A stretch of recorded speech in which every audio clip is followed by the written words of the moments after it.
at some of the solutions that villagers have found. And I want to start off with a village called Orania. Now, I'm aware of their policies in terms of who can stay there, and I'm not wanting to discuss that other than to say I don't agree with their particular strategies. But during this week, they disconnected from ESKOM entirely. And they are now able to provide their residents with secure 24-hour access to electricity that they're able to generate. Phase two of what they're doing is they're inviting farmers in the immediate area to rent out part of their farms to people who want to put up factories. And they will link those factories to their source of electricity so that those farmers now have an income stream and people have reliable access to electricity. I'm glad that they're able to do that because it means farmers in the area will have income streams. People who've got small factories will have reliable access to electricity, and it then helps the employment. Cape Town needs about 2,000 megawatts of electricity just to be self-reliant. We are nowhere near that. At this point in time, the Steenbras Dam can provide us with one level of protection. There are things that they can do at Steenbras, and there are extra power that they're wanting to buy in, 300 megawatts.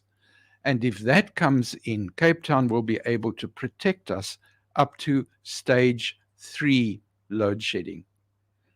There's been a lot of fuss in the past few days about a project that will be started in Atlantis. But be aware, the Atlantis project will only start next year and will take another 12 months before it comes online. When you're starting the kind of project they want to do in Atlantis, it's expensive to get started. It's going to benefit the Atlantis community by providing an income source for the local community rather than solving our problems. But with the independent power producing techniques that they want to apply, the cost of generating electricity does not escalate by 30% per annum. So your benefit is in year 2, 3, 4, and 5. And those plants, because they can run for 20 years, means it's a medium-term solution for us. So we are moving forward as a city, but until we get to the equivalent of level 4 protection, we are still going to be impacted by load shedding. Johannesburg has started a project where they're looking for 500 megawatts, and it is their goal to protect that city from 2 levels of load shedding. And I think they're going to get there. I've looked at the model. Pretoria, during the past week, finished paying its ESKOM debt because the city can't find independent power sources until it is debt-free with ESKOM. The fact that they've now done that means that they're about to start their particular project.